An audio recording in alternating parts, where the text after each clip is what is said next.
नमस्कार, मैं Bhimrao Lonare IBM TV9 news और WH न्यूज़ में मैं आपका स्वागत करता हूँ। इस वक्त मैं नागपुर के महाराष्ट्र के नागपुर में हूँ और मैं बताना चाहूँगा नागपुर में जो विधायक भवन है, आमदार निवास है, वहाँ पे पत्रकारों का 2 दिवसीय सम्मेलन शुरू है। जन ग्रामीण पत्रकार संघ वर्किंग जर्नलिस्ट ऑर्गेनाइजेशन इन्होंने ये आयोजन किया है और पूरे महाराष्ट्र से ही नहीं तो दूसरे प्रांत से भी यहाँ पर पत्रकार आए हैं और 2 दिवसीय इस पत्रकार सम्मेलन में पत्रकारों की जो समस्या है उस पर चर्चा की गई है। हमारे साथ में मैं बताना चाहूँगा, ये देखिए ये पत्रकार संघ के ये जो है ये पदाधिकारी हमारे साथ में हैं। सर, सबसे पहले आप अपना परिचय दीजिए। मैं युवराज देवरे, राज्य कार्याध्यक्ष जन ग्रामीण पत्रकार संघ का। क्या बताना चाहोगे, 2 दिवसीय ये सम्मेलन हुआ पत्रकारों का, क्या क्या मुद्दे रखे गए इस पे? आमच्या मराठीत बोलत चालेल ना?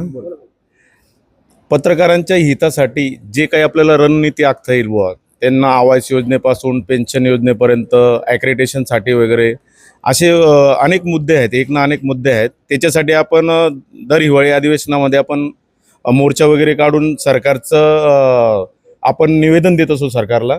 आणि आपण आता देखील तेच विचार विनिमय करण्यासाठी सर्वांना आपण इथे आपल्याला राज्यभरातून पत्रकार आले होते, जनग्रामीण पत्रकार संघाचे लोक देखील होते आणि वर्किंग जर्नलिस्ट ऑर्गनायझेशनचे पण लोक आलेले आहेत सर्वजण। तर चांगला प्रतिसाद मिळाला, एक मोटिवेशन मिळतं। सर्व पत्रकार एकत्र आल्यानंतर, एकजूट झाल्यानंतर एक ताकद निर्माण होते आणि जसं जनग्रामीण पत्रकार संघ अन्याय अत्याचाराच्या विरोधात लढा देत आहे, तसंच वर्किंग जर्नलिस्ट ऑर्गनायझेशन देखील तसं लढा देत आहे। एमपीतनं त्यांनी आपल्या राज्यात देखील आता महाराष्ट्रात देखील त्यांनी प्रवेश केलेला आहे आणि तेही चांगल्या पद्धतीने आमच्या खांद्याशी खांदा लावून त्यांनी काम पाहत आहेत। यहाँ देखा जा रहा है कि महाराष्ट्र के बाहर से भी जो मध्य प्रदेश से भी कुछ पत्रकार यहाँ पे इस सम्मेलन में सम्मिलित हुए हैं।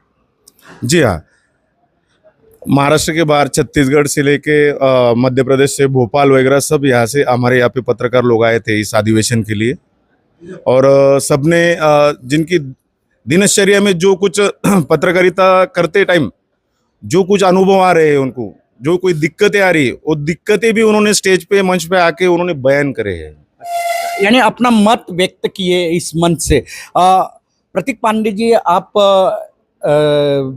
इस पत्रकार संगठन से जुड़े हुए हो और काफ़ी सालों से आप इस पत्रकारिता कर रहे हो, क्या बताना चाहोगे? पत्रकारों की काफ़ी समस्या है लेकिन वो आज तक के पूरी नहीं हुई।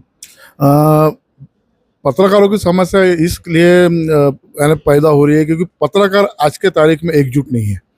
अगर एकजुटता से पत्रकार अगर आगे बढ़े, सब मिलकर अगर साथ में एक क्रांति अगर दिखाए तो पत्रकार जैसे आज हमने जो नियोजन किया गया है 2 दिवसीय राज्य स्तरीय पत्रकार, ये हमने खुद के लिए नहीं किया, ये सभी राज्यों के पत्रकारों के लिए किया है। और वो इसलिए किया गया है कि पत्रकारों की एक समस्या जो है, उनके भावना है, जो आज हर जगह हर राज्य में पत्रकार हैं, उन पत्रकारों के लिए आज कोई आवास योजना नहीं है। रिटायर्ड पत्रकार है, उनके लिए पेंशन योजना नहीं है, उसके बाद में उनको मानधन नहीं मिलता है। आज डिजिटल पत्रकार है, प्रिंट मीडिया है, इलेक्ट्रॉनिक मीडिया है। कोरोना काल में देखा गया कि सबसे ज़्यादा डॉक्टर के बाद में कंधे से कंधे लगाने वाला एक पत्रकार ही था, जो हर मुश्किल में हर इसमें यानी जोखिम उठाने वाला जो है वो पत्रकार ही था। फिर भी आज पत्रकारों की समस्या को लेकर आज सरकार गंभीर नहीं है, तो उसके कारण हमको ये चीज़ करना पड़ रहा है, अधिवेशन लेना पड़ रहा है। आज सभी जगह लोकसभा में पार्लियामेंट होती है, राज्यसभा में पार्लियामेंट होती है, उसके बाद में विधानसभा विधान परिषद चलती है, उनके अधिवेशन होते हैं, उनके मुद्दे उठते हैं, उनके हर चीज़ में उनका हर अधिवेशन में उनके मुद्दे उठते हैं। लेकिन हमारा एक भी मुद्दा पत्रकारों को नहीं उठता है। तो हमारी मांग एक ये भी थी कि हमारा एक महामंडल पत्रकारों का बनाया जाए, उस महामंडल के जरिए पत्रकारों की जो भावना है, पत्रकारों की जो बात है, पत्रकारों की जो न्याय देने के लिए हम वो चीज़ करना चाहते हैं। निश्चित ही पत्रकारों को न्याय मिलना बहुत जरूरी है। इस अधिवेशन से काफ़ी अपेक्षा है महाराष्ट्र के जो पत्रकार है उन्हें। आपका परिचय दीजिए। सर, मैं देवानंद आयरे हूँ, जन ग्रामीण पत्रकार संघ का प्रदेश अध्यक्ष। और ये जो अधिवेशन 2 दिन का था, इसमें बहुत सारे ज्येष्ठ पत्रकार उन्होंने सलाह दी है सब कार्यक्रम आयोजक को कि भाई ये जो पत्रकारों के लिए 2 दिन का अधिवेशन है, इसमें उनकी समस्या जानकर वो सरकार दरबार में रखिए और एक बार रखकर उसका काम होने वाला नहीं है, तो उसके लिए उसका जो फीडबैक है वो फीडबैक लेना ज़रूरी है। और वो सब बुजुर्ग पत्रकार, वरिष्ठ पत्रकार का जो राय थी वो हमने सर आंखों पे रखते हुए हम वो काम इस बार निवेदन सरकार को देने के बाद या जो ठहराव रहेगा वो देने के बाद उसका साल भर पाठ पुरावा करना है। नहीं, अभी 2 दिवसीय जो अधिवेशन है उसमें क्या चर्चाएं हुई और सरकार को कब तक के ये आपका जो प्रस्ताव है वो देने वाले हो आप? सबसे बड़ी बात कि सर हम पिछले शीतकाल अधिवेशन से हम दोनों संगठन एक साथ मिलकर 2 बार हमारा शीतकाल में अधिवेशन हो चुका है। उसमें जो हमने एक्रेडिशन का जो सबसे बड़ा मुद्दा है पत्रकारों के लिए कि एक्रेडिशन है तो पत्रकार है, ये जो सरकार का रवैया है ये बदलने के लिए हमने हमारी मांगे रखी है। और उसके बाद में सबसे बड़ा इशू अभी ये हो गया कि जन सुरक्षा कायदा जो आ रहा है वो सबसे बड़ी सरदर्द संगठनों के लिए होने की संभावना है। तो सबसे पहला हमारा मुद्दा वही है कि आज के ठहराव में कि भाई जन सुरक्षा जो कायदा है वो लागू ना करे, जिससे हमारे जैसी जो संगठना है, सामाजिक संगठना, पत्रकार संगठना, इंडिविजुअल जो आरटीआई कार्यकर्ता है, तो उनके ऊपर सरकार दबाव प्रेशर क्रिएट कर रही है, तो वो कायदे को विरोध करने के लिए हम ये ठहराव में रखा है सर। निश्चित ही मैं बताना चाहूँगा कि पत्रकारों की काफ़ी समस्या है, लेकिन पत्रकारों के समस्या के ऊपर कोई ध्यान नहीं देते। वो कोई भी सरकार आए, वो भाजपा की सरकार हो या कांग्रेस की सरकार हो, ये सरकार जो भी आए वो पत्रकारों की समस्या की ओर ध्यान नहीं देती। ध्यान देना बहुत ज़रूरी है और अपेक्षा है ये 2 दिवसीय अधिवेशन में कि यहाँ पे जो प्रस्ताव पारित किया जाएगा वो प्रस्ताव सरकार को भेजा जाएगा और सरकार से वो मांगे पूरी की जाएगी। आपका परिचय दीजिए। मी शैलेंद्र भाऊराव साळे, जनग्रामीण पत्रकार संघाध्यक्ष। आम्ही 2 दिवसीय जे इथे अधिवेशन ठेवलेलं होतं पत्रकारांचं, संपूर्ण महाराष्ट्रामधून या ठिकाणी पत्रकार मंडळी आलेली आहे आणि आम्ही या पत्रकार संघाच्या माध्यमातून, वर्क जर्नलिस्ट ह्या पत्रकार संघाच्या माध्यमातून आम्ही सरकारला सूचित करू इच्छितो की तुम्ही ज्या पत्रकारांच्या ज्या मागण्या आहेत, आम्ही 2 अधिवेशनं याच्यावर मोर्चे काढलेले आहेत, त्याच्यानंतर आमच्या बऱ्याचशा पत्रकार संघटना या संबंधित खात्याच्या मंत्र्यांना किंवा मुख्यमंत्र्यांना जाऊन भेटलेले आहेत आणि आमच्या समस्या त्यांच्यापुढं मांडलेल्या आहेत, परंतु अजूनपर्यंत त्याच्यामध्ये थोडेफार सोडले तर कुठल्याच याच्यात आम्हाला यश आलेलं नाही आहे. परंतु येईल यश, कारण प्रयत्न केला पाहिजे. आपण असं नाही म्हणू शकत की पत्रकारांना गव्हर्नमेंटकडून काहीच फॅसिलिटी नाही आहे. फॅसिलिटी आहे, परंतु ते ठराविक लोकांना आहे. आलं का लक्षात? प्रत्येकाला नाही आहे. जे 10-10, 15-15, 20-20 वर्षापासून पत्रकारिता करतायत ते अजून ॲक्रेडिशन त्यांचं झालेलं नाही आहे आणि त्याच्यासाठी जी जाचकाठी आहेत ह्या फार चुकीच्या आहेत. म्हणजे तुम्ही पत्रकारिता 15 वर्षापासून 20 वर्षापासून करतायत, परंतु तुम्ही शासनाच्या विचारात तुम्ही पत्रकार नाही आहेत, कारण तुम्ही ॲक्रेडिशन धारक नाही आहेत. म्हणून तुम्हाला त्या कुठल्याही सुविधा मिळणार नाही, तुम्हाला पेन्शन मिळणार नाही, तुम्हाला रेस्ट हाऊस मिळणार नाही, तुम्हाला बसचे फुकट प्रवास मिळणार नाही.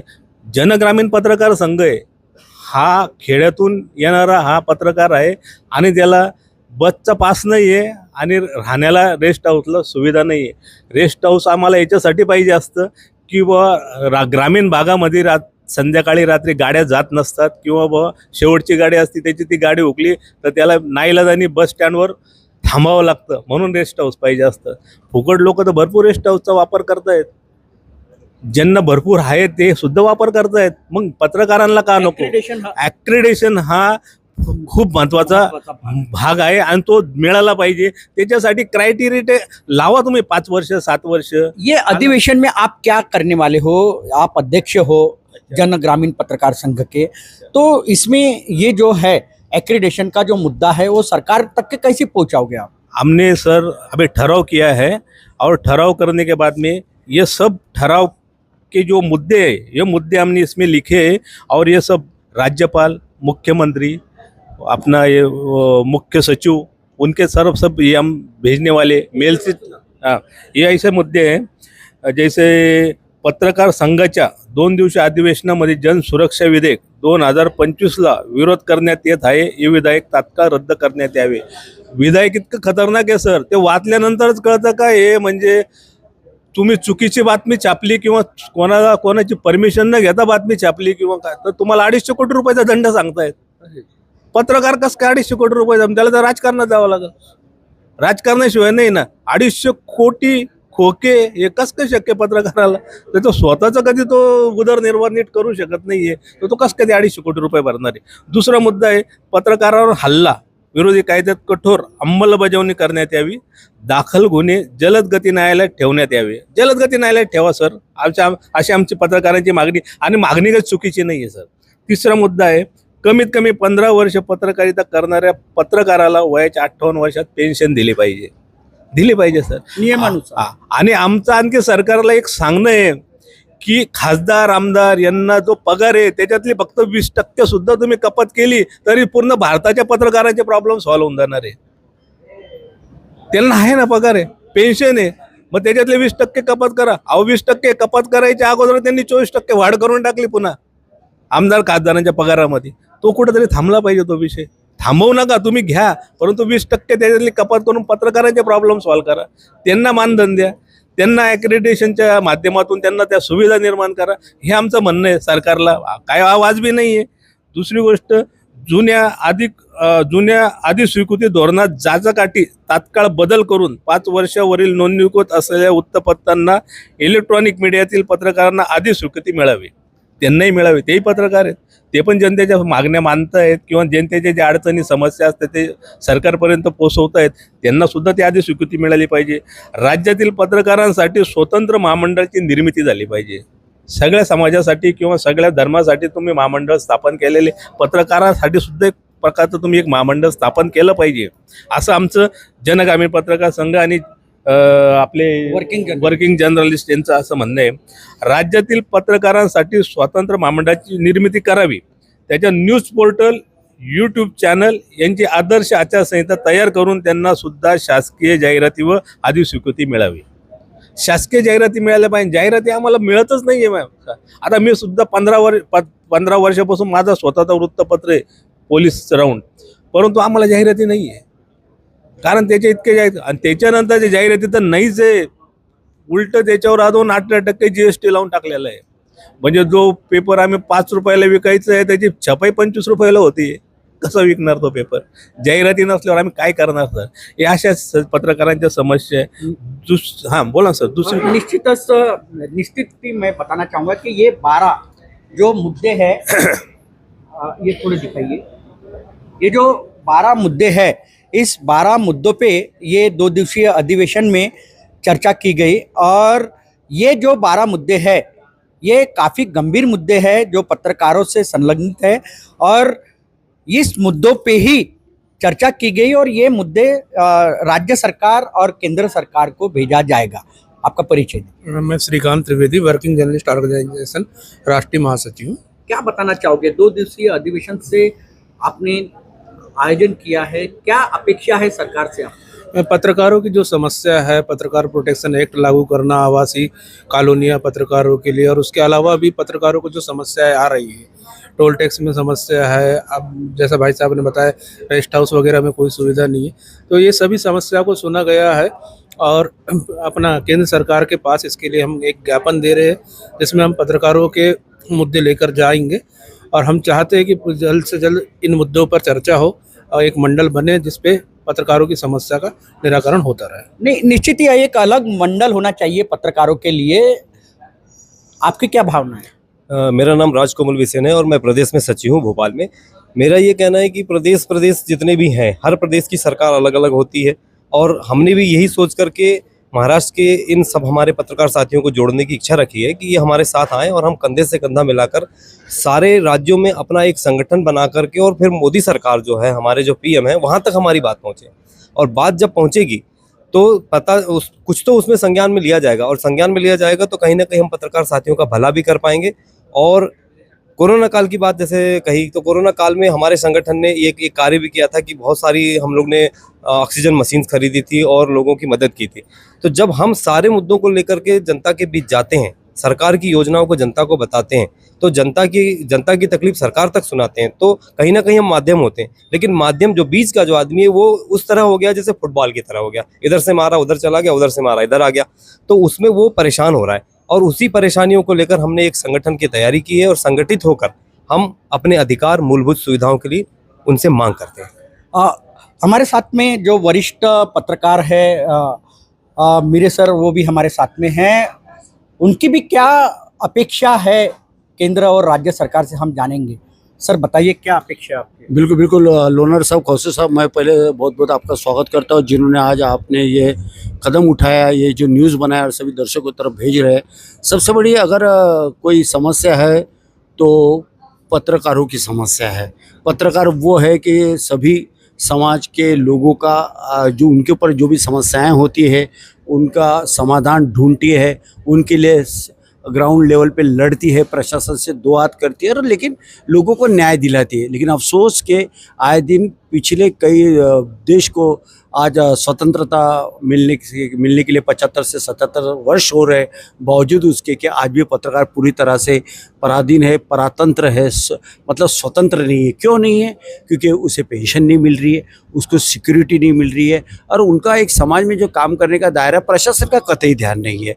यूँ तो हमने कई आमदार खासदार देखा जिनको बड़ा करने का काम सही मायने में किसने किया है, तो पत्रकार ने किया है। लेकिन अफसोस कि जो पत्रकार दिन रात कामकाज करते हैं, जिसमें आप भी हो और ये तमाम पत्रकार है, कामकाज तो जरूर करते लेकिन पत्रकारों को न्याय नहीं मिलता। अब पत्रकारों को न्याय देना चाहिए। पत्रकारों के लिए कुछ एक ऐसी संगठन हो जो मजबूती के साथ इस पटल पे आना चाहिए। इस बात को लेके जन ग्रामीण पत्रकार संघ हो या वर्किंग जर्नलिस्ट ऑर्गेनाइजेशन हो या फिर देश के और भी तमाम वे संगठन हैं जो पत्रकारों के लिए कामकाज करते हैं। और ये पहल अभी जिस प्रकार से जन ग्रामीण पत्रकार संघ के अपने साड़े साहब हो, अहीरे साहब हो या फिर बाकी की जो सर है, इन्होंने जो बात जो उठाई है वो सबसे अच्छा है। अब लगता है कि पत्रकारों की ताकत बढ़ गई है और सरकार से अगर अपने न्याय हकों के लिए लड़ना है, संविधान में भी ये हक दिया है।